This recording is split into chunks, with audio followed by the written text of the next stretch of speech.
కానీ పౌర సంఘాలుగా నగరంలో 60 ఏళ్ళ నుంచి 70 ఏళ్ళ నుంచి అందులో senior citizens, rate payers, tax payers, apartments associations, డాక్టర్లు, ఇంజనీర్లు, లాయర్లు, ఆటో యూనియన్ వాళ్ళు, స్టూడెంట్స్ వాళ్ళు, రకరకాల వాళ్ళు ఉన్నారు. వీళ్ళందరూ దుష్ట శక్తులు ఎలా అవుతారండి? అందుకని ఇటువంటి వ్యాఖ్యలు భవిష్యత్తులో రానివ్వకుండా చూడాలని చెప్పి మేము గౌరవ మేయర్ గారిని కోరుతున్నాం. ఈ చర్చలు సరికాదు. చర్చ అంతా బ్రిడ్జి నిర్మాణం పూర్తయ్యే దాని అంశం మీదే. ఇప్పుడు మాకు భయాందోళనలు వాటి మీదే ఉంది. ఎందుకంటే ఒక ప్రణాళిక లేకుండా మీరు ఎక్కడైనా చూడండి, సిఆర్డీఏ పరిధిలో కానీ అమరావతి క్యాపిటల్ ఏరియాలో కానీ ఏ ప్రాజెక్టు ప్రకటించినా ఈ రోడ్డు వెడల్పుకి, నేషనల్ హైవే వెడల్పుకి, లేదా అమరావతిలో కట్టబోయేటువంటి సిటీకి ఇన్ని వేల ఎకరాలు అవసరం, ఇంత బడ్జెట్ అవసరం, ఆ నిర్మాణానికి ఇంత కోట్లు కావాలి, నిర్వాసితులకి ఇన్ని కోట్లు కావాలి అని మొత్తం ప్రణాళికలు ప్రకటిస్తున్నారు. ఈ బ్రిడ్జి విషయంలో అది ఇంతవరకు జరగలేనిదే మేము జేఏసీగా మొదటి నుంచి అడుగుతోంది. కేవలం 96 కోట్లు వచ్చాయి బ్రిడ్జి కడుతున్నాం అనే తప్ప 190 మంది బాధితులు ఉన్నారు. అందులో సగం గవర్నమెంట్ ల్యాండ్స్ కాబట్టి తీసేసుకున్నారు. ఇంకా 95 మంది ఉన్నారు. ఆ 95 మందిలో 40 మంది దాకా కన్సెంట్ ఇచ్చారు. బాగుంది. మిగతా 50 మంది పరిస్థితి ఏంటి? వాళ్ళు ఇవ్వలేదు కన్సెంట్. వాళ్ళు హైకోర్టును అప్రోచ్ అయ్యారు. ల్యాండ్ ఎక్విజిషన్ యాక్ట్ కింద కాంపన్సేషన్ ఆర్డర్లు తెచ్చుకున్నారు. మీ బాధ్యతే కదా అదంతా, పౌర సంఘాలది కాదు కదా. మేము ఉచికొప్పాల్సిన అవసరం కూడా లేదు కదా.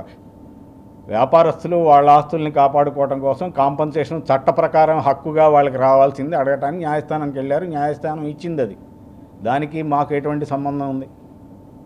అది మీ ప్లాన్లో లోపం స్పష్టంగా కనిపిస్తుంది. 96 కోట్లు బ్రిడ్జికి అవుతుంది. రోడ్డు వెడల్కి ఎంత ఖర్చు అవుతుంది? కాంపన్సేషన్కి ఎంత అవుతుంది? ఎలక్ట్రిసిటీ పోల్స్ తీయడానికి ఎంత అవుతుంది? అండర్ గ్రౌండ్ వైర్లు, పైప్ లైన్లు తీయడానికి ఎంత అవుతుంది? మీ దగ్గర ఇంతవరకు ఏ స్పష్టత లేదు. మీరు ప్రకటించలేదు ఇంతవరకు.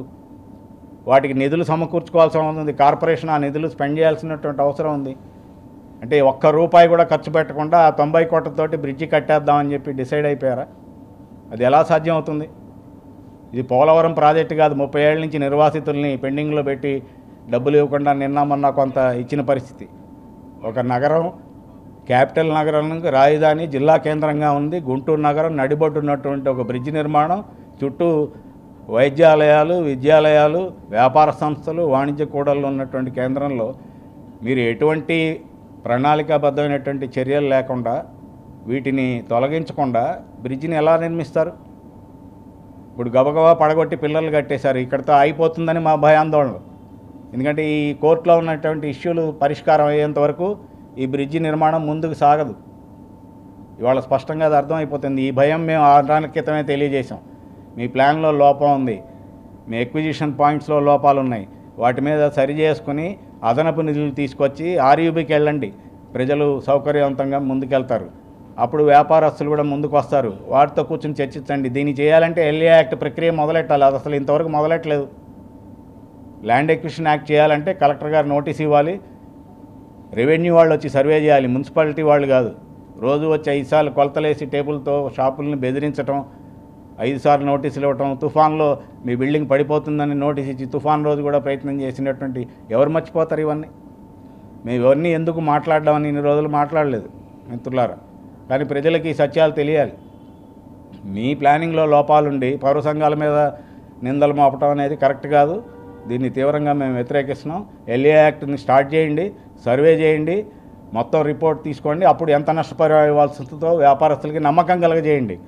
వాళ్ళు అడ్డుపడరు. అప్పుడు దాన్ని ఏ రూపంలో ఇస్తారు? టీడీఆర్ రూపంలో ఇస్తారా? 20 లక్షలు అదనంగా ఇస్తారా? నిన్న మేయర్ గారు చెప్పినట్టు నిజంగా 2 లక్షలు లాభం ఎక్స్ట్రా వస్తుందనుకుంటే ఎవరు కాదంటారా? సామాన్యుడికి కూడా తెలిసినటువంటి అంశం. మరి మీరు అంత ఇస్తాన్న వ్యాపారస్తులు వద్దని కోర్టుకి వెళ్ళారంటే మీరే అర్థం చేసుకోవాలి ఏం జరుగుతుందో అనేది. కాబట్టి దాని ప్రకారం సర్వే చేసి ఎవరికెంత కాంపన్సేషన్ వస్తుంది, దానికి బడ్జెట్ కేటాయింపులు, కార్పొరేషన్ ఎంత కేటాయిస్తుంది, లేకపోతే ఆ నిధులు ఎక్కడి నుంచి తేవాలని ప్లాన్ చేసి ముందుకెళ్తే తప్ప ఈ బ్రిడ్జి నిర్మాణం ముందుకెళ్దాం అనేటువంటి సంశయం మాకుంది. ఇవాళ భయం ఏర్పడుతుంది. మేము ఏదైతే గత 4 నెలల నుంచి చెప్తూ వచ్చామో అదే జరుగుతుంది.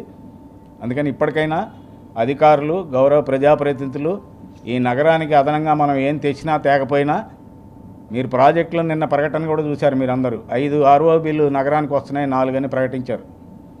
50,000 నుంచి 70,000 రవాణా సౌకర్యం ఉన్నటువంటి శంకర్లాజ్ బ్రిడ్జికి 96 కోట్లు, శ్యామలానగర్ 5,000, 10,000 ట్రాఫిక్ వెళ్ళేటువంటి బ్రిడ్జికి 130 కోట్లు, శారదా కాలనీ దగ్గర వచ్చినటువంటి ఇంకో బ్రిడ్జికి 137 కోట్లు. ఏది ప్రాధాన్యత ఇందులోనే తెలిసిపోతుంది చాలా స్పష్టంగా. ఒక కీలక నగరం నడిబొడ్లో ఉన్నటువంటి బ్రిడ్జికి మీరు 90 కోట్లు విసిరిసి దాంతో మొత్తం జరగాలని, అప్రాధాన్యమైనటువంటి రూట్లకి అదనంగా డబ్బులు తెచ్చాం, ఇన్ని బ్రిడ్జిలు వస్తున్నాయని చెప్తున్నారు తప్ప మీ ప్లానింగ్లో స్పష్టత లేదు. మంత్రి గారిని కూడా బహుశా తప్పుదోవ పట్టించారేమో నగర అధికారులని మాకు ఇప్పుడు స్పష్టంగా డౌట్ వస్తుంది. ఎందుకంటే నిన్న కూడా నేను మీడియాలో చెప్పాను, 3 పాయింట్లు చెప్పాను. కోర్టులో మీ ప్రభుత్వ అధికారులే భిన్నమైనటువంటి వాదనలు ప్రజెంట్ చేశారు. మళ్ళీ చెప్తున్నాం మేము. ఒకటి, రాబోయే 10 ఏళ్లకే మేము అంచనా వేసామని చెప్పించారు ట్రాఫిక్ మీద ఈ బ్రిడ్జి నిర్మాణానికి సంబంధించి, చాలా హాస్యాస్పదమైనట్టు. రెండోది, మున్సిపల్ అధికారులు వచ్చి వారి తరపు అడ్వకేట్ వచ్చి బ్రిడ్జి నిర్మాణ సమయంలో 12 అడుగుల రోడ్డు 2 వైపులా మేము ప్రొవైడ్ చేస్తాం ప్రజల రవాణాకి అని చెప్పి ఆయన కౌంటర్ దాఖలు చేశారు. నిన్నగాక మొన్న మంగళవారం రోజు ఆర్ఎన్బి అధికారులు వచ్చి బ్రిడ్జి నిర్మాణ సమయం 2 ఏళ్ల పాటు మేము ఎటువంటి రోడ్డు ఇవ్వలేము, మా వల్ల కాదని చెప్పి వాళ్ళు ఇచ్చారు. ఏం జరుగుతోంది ఇక్కడ అనేది ప్రజలకు తెలియాలి. మేం కాదు అబద్ధాలు చెప్తోంది, అపోహలు సృష్టిస్తోంది, మాకు అవసరం లేదు. కోర్టులో మీరు దాఖలు చేసిన కాగితాలే చూపిస్తున్నాయి. ఇవన్నీ చూసిన తర్వాతే రాష్ట్ర ఉన్నత న్యాయస్థానం అడ్వకేట్ కమిషన్ పంపించింది. అది అందరూ గుర్తుంచుకోవాలి. ఇటువంటి ప్రచారాలు, అనవసరమైనటువంటి మాటలు దయచేసి పెద్దలు, మీరు మంచి హోదాలో ఉన్నారు, ఇటువంటి వాటికి జోలికి వెళ్ళొద్దని చెప్పి మేము కోరుతున్నాం. మమ్మల్ని రాజకీయాల్లోకి లాగద్దు.